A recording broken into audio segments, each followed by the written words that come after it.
बच्चों, कैसे हैं आप सब। मैं आशा करती हूँ आप सब बहुत अच्छे होंगे। तो बच्चों, आज हम लोग अपनी हिंदी फर्स्ट की बुक आनंदिका हिंदी का पहला पाठ पढ़ेंगे। तो बच्चों, आज के पाठ का नाम है कुछ देना सीखें। बच्चों, यह एक कविता है। बच्चों, इसमें हमें कुछ चीज़ें समझाई गई हैं। तो चलिए बच्चों, पढ़ते हैं और समझते हैं। प्रकृति हमें देती है सब कुछ, हम भी तो कुछ देना सीखें। सूरज हमें रोशनी देता, वायु नया जीवन देती है। बच्चों, प्रकृति हमें देती है सब कुछ। ये प्रकृति हमें सब कुछ देती है, खाने के लिए, रहने के लिए, पीने के लिए, जीने के लिए, सब कुछ देती है।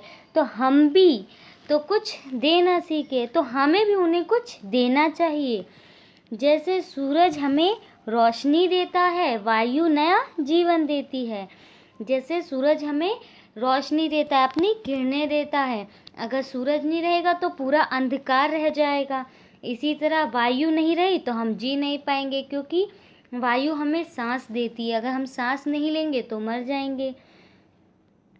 भूख मिटाने को हम सबकी धरती हमको अन्न देती है।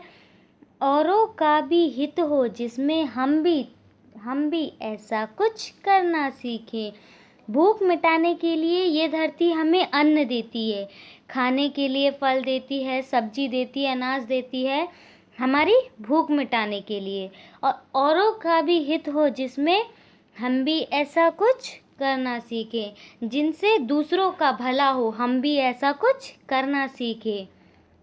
पथिकों को जलती दोपहरी में पेड़ सदा देते हैं छाया। खुशबू भरे फूल है देते हमको नए फूलों की माला।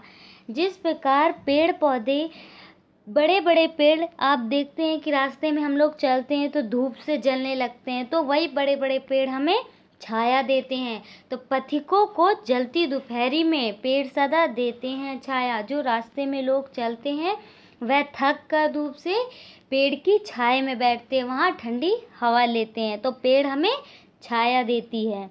खुशबू भरे फूल है देते हमको नए फूलों की माला। और जो सुंदर सुंदर खुशबू से भरे अलग अलग फूल होते हैं, वैसा हमें एक फूलों की माला बनने को देते हैं अपने आप को। वह हमें अपने आप को सौंप देते हैं कि हम उन्हें माला बना सकें, उनका भगवान में चढ़ाने के लिए या किसी और काम में भी उपयोग कर सकें। त्यागी पेड़ों के जीवन जैसा, हम भी तो कुछ देना सीखें। जिस प्रकार त्यागी पेड़ हमारे लिए करते हैं, अर्थात वे हमें खाने के लिए फल देते हैं, सब्जी देते हैं, छाया देते हैं, हमें धूप से बचाते हैं, उसी प्रकार हमें भी उन्हें कुछ देना चाहिए। अर्थात हमें अपनी धरती को साफ रखना चाहिए, गंदगी नहीं फैलानी चाहिए, पेड़ पौधों को पानी देना चाहिए, उनकी सुरक्षा करनी चाहिए। जिस प्रकार पेड़ हमारे लिए करते हैं, पृथ्वी हमारे लिए करती है, हमें भी उनके लिए कुछ करना चाहिए। इसीलिए इस कविता में आपको बताया गया है कि जिस प्रकार हमारी धरती, हमारी प्रकृति हमारे लिए कर रही है, हम भी उनके लिए कुछ करना सीखें। ओके बच्चों, तो आप इस कविता को पढ़िए और समझिए। ओके बच्चों, थैंक यू।